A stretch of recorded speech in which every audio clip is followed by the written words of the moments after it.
Hi friends, welcome back to our channel English literature in Telugu. ఈరోజు structuralism లేదా స్ట్రక్చరలిస్ట్ criticism అనే దాని గురించి తెలుసుకునే ప్రయత్నం చేద్దాం.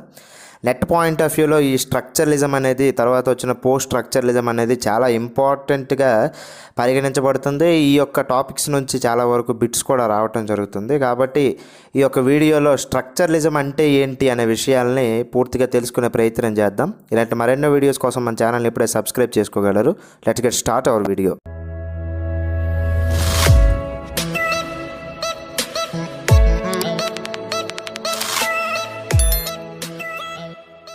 స్ట్రక్చరలిజం, నిర్మాణవాదం అనేది ఎప్పుడు ప్రారంభమైందంటే 1916లో ఫ్రెడినండ్ ససోర్ అనే ఆయన కోర్స్ ఇన్ జనరల్ లింగ్విస్టిక్స్ అని ఒక బుక్ రాస్తారు 1916లో.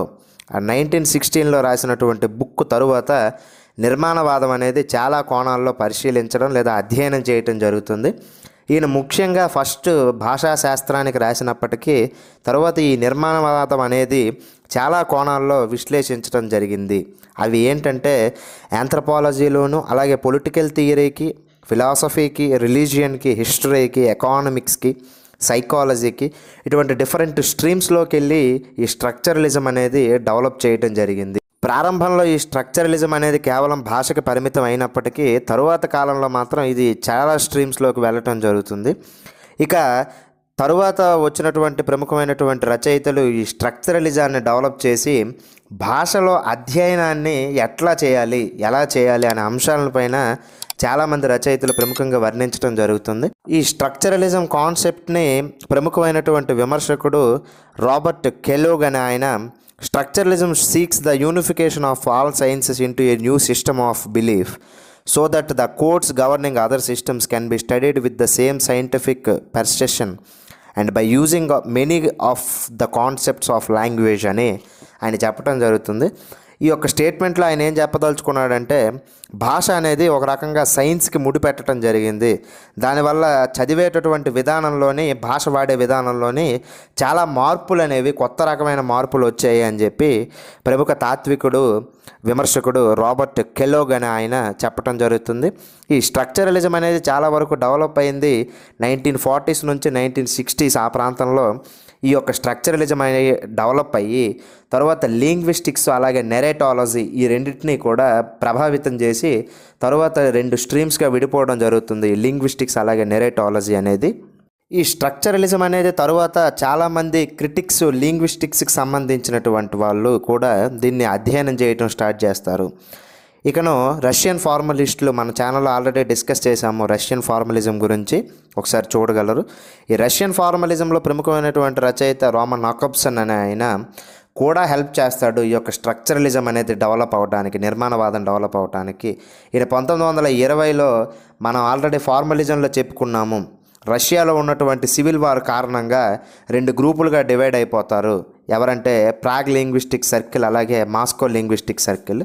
వీళ్ళు ఇరుపక్షాల కూడా ఈ భాషా శాస్త్రాన్ని, ఆ యొక్క భాషా పద్ధతుల్ని అవలంబిస్తూ భాషలోనే వివిధ రకాలైనటువంటి ప్రయోగాత్మకాలు చేయటం స్టార్ట్ చేస్తారు స్ట్రక్చరలిస్ట్కి సంబంధించినటువంటి ప్రముఖమైనటువంటి రచయితలు. అందులో ప్రముఖంగా క్లాడ్ లివి స్ట్రాస్ అనే ఆయన ఈ స్ట్రక్చరలిజంలో మన ఫ్రెడినండ్ ససోర్ తర్వాత ఇంపార్టెంట్ రచయిత ఎవరంటే క్లాడ్ లివి స్ట్రాస్.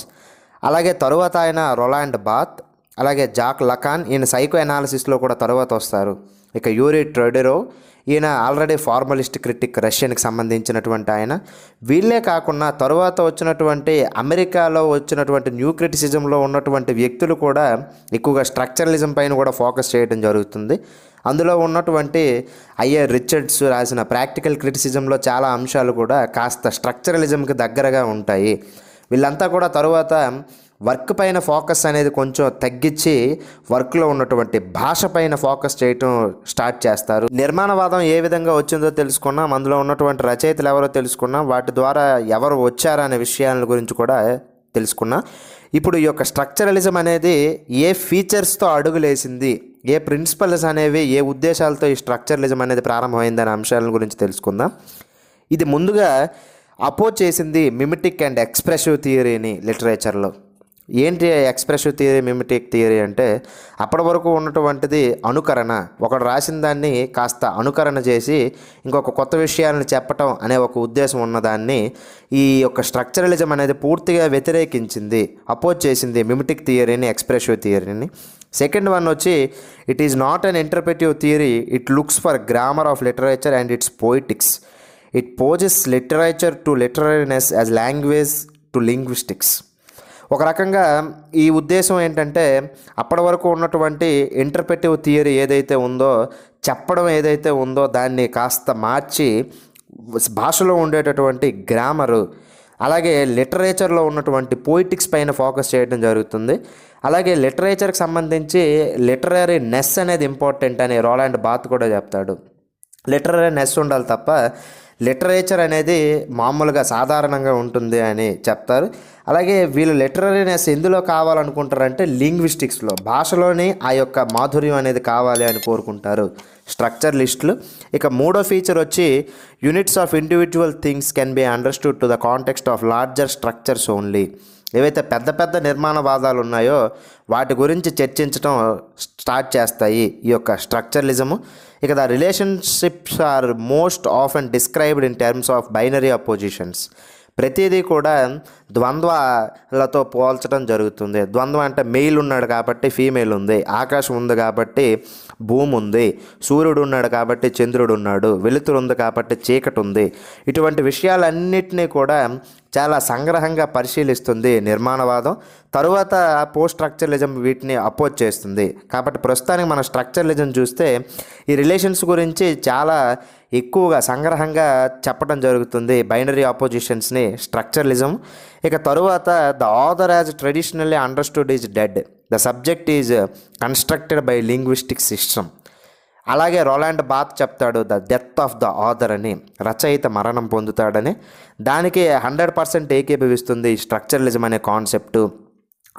ఆ విధంగా ఏం మాట్లాడతారంటే లింగ్విస్టిక్స్ వాళ్ళ వర్క్లో ఉన్నటువంటి భాషని మాట్లాడాలి అని చెప్తుంది ఈ యొక్క స్ట్రక్చరలిజము. అలాగే 6th point, an author's work is redefined as an impersonal text.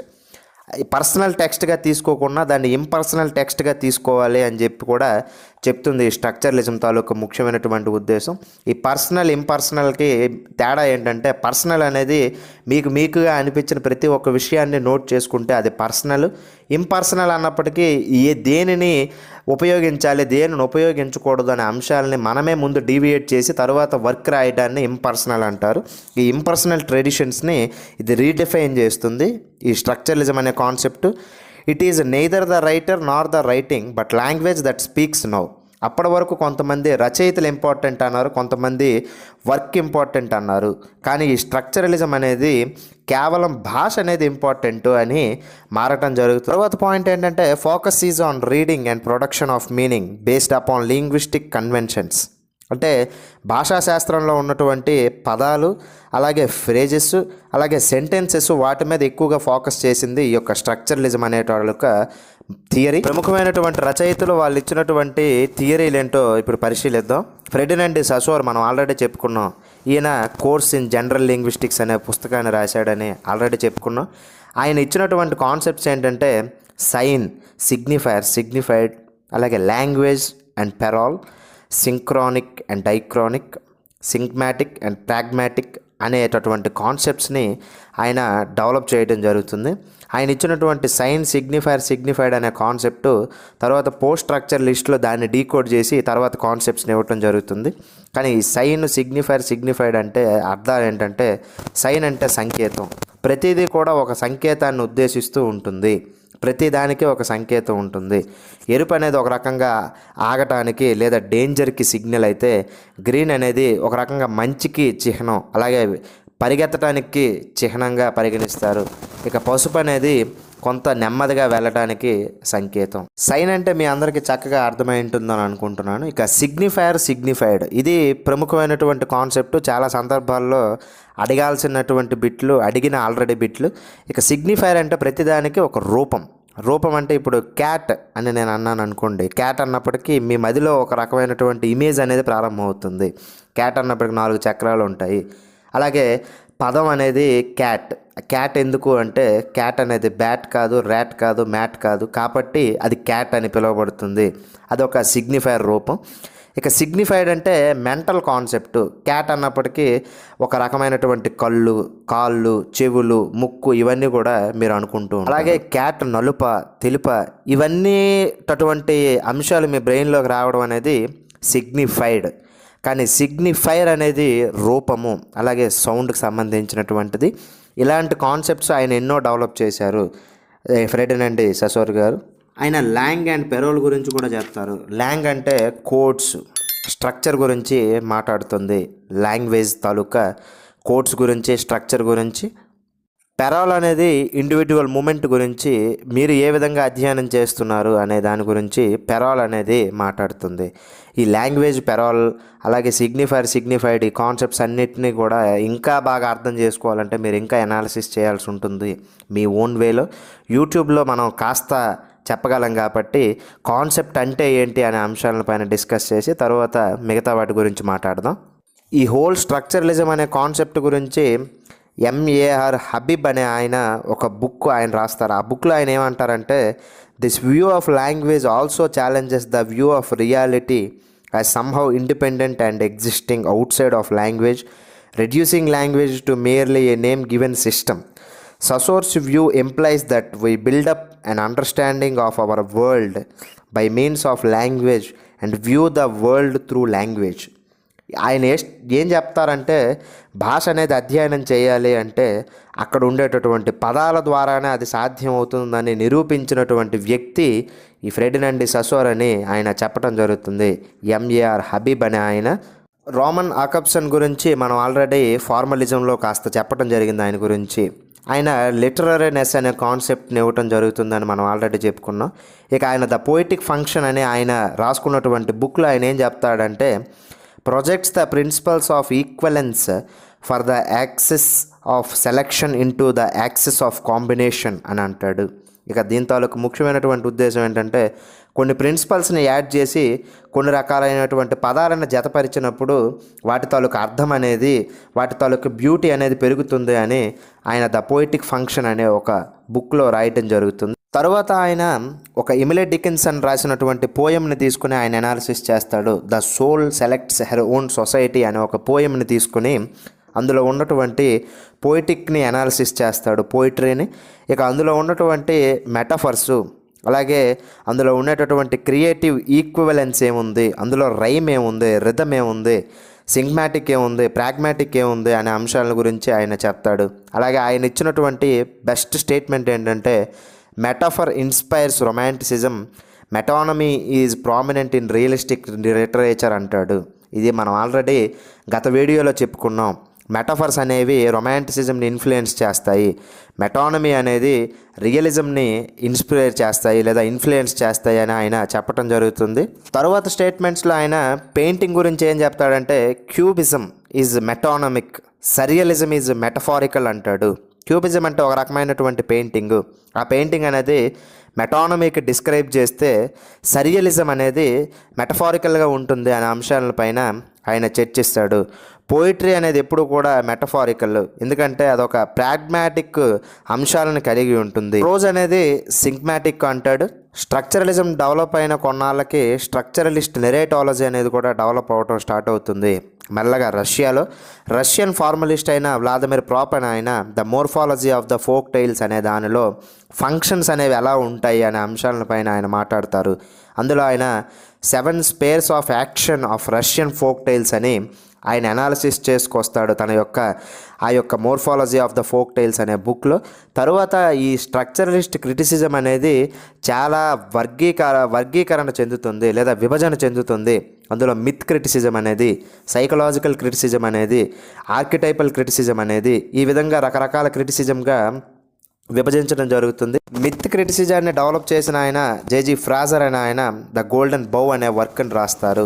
ఆ వర్క్లో ఆయన ముఖ్యంగా ఏ విధంగా మిత్ అనేది ఉంటుంది, మిత్ అంటే ఒక రకంగా కాస్త అర్థమయ్యే విధంగా చెప్పాలంటే, రాముడు గుణానికి మిత్తు, భీముడు భోజనానికి మిత్తు, అర్జునుడు ఫోకస్కి మిత్తు, ఈ విధంగా మిత్స్ అనేవి చాలా ఇంపార్టెంట్గా ఉంటాయి.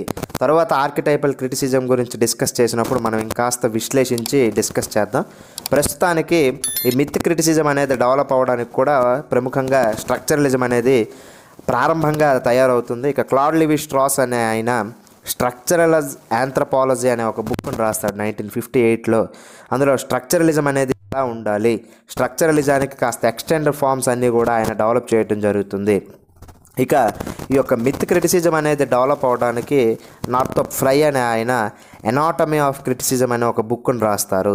అందులో క్రిటిసిజం అనేది ఎలా ఉండాలి, క్రిటిసిజానికి ఆయన సీజన్స్తో పోల్చి ప్రముఖమైనటువంటి అంశాలపైన ఆయన విశ్లేషించి చర్చిస్తాడు. వాటి గురించి తరువాత డిస్కస్ చేసుకునే ప్రయత్నం చేద్దాం. ఏదేమైనప్పటికీ కూడా ఈ స్ట్రక్చరలిస్ట్ క్రిటిసిజం అనేది షేక్స్పియర్ పైన ఎక్కువగా ఫోకస్ చేయటం జరుగుతుంది. తరువాత కాలంలో ఆయన ఏ విధంగా రాశారు ఆయన వర్క్స్ని డీకోడ్ చేసి ఆయనలో ఉన్నటువంటి మిథికల్ ఆస్పెక్ట్స్ను కూడా తర్వాత వచ్చినటువంటి రచయితలు వాళ్ళ యొక్క ఎనాలిసిస్ ద్వారా సాహిత్య విమర్శని అందించడం జరుగుతుంది. ఈ విధంగా స్ట్రక్చరలిజం అనేది యూరోప్ అంతా వ్యాపించి అది తరువాత కాలంలో ఇండియాకు కూడా వ్యాపించడం జరుగుతుంది. తరువాత స్ట్రక్చరలిజం అనేది ఫిలిం స్టడీస్లో కూడా వెళ్ళి చాలామంది ఫిలిం స్టడీస్లో కూడా ఈ స్ట్రక్చరలిజం అనే కాన్సెప్ట్ని డెవలప్ చేసి తమ రీసెర్చ్లు చేస్తూ ఉన్నారు. ఈ యొక్క వీడియో మీకు చక్కగా అర్థమైంటుందని భావిస్తున్నాను.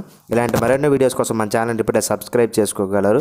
వీడియో నచ్చితే లైక్ చేయగలరు, షేర్ చేయగలరు. Thanks for watching. Bye bye.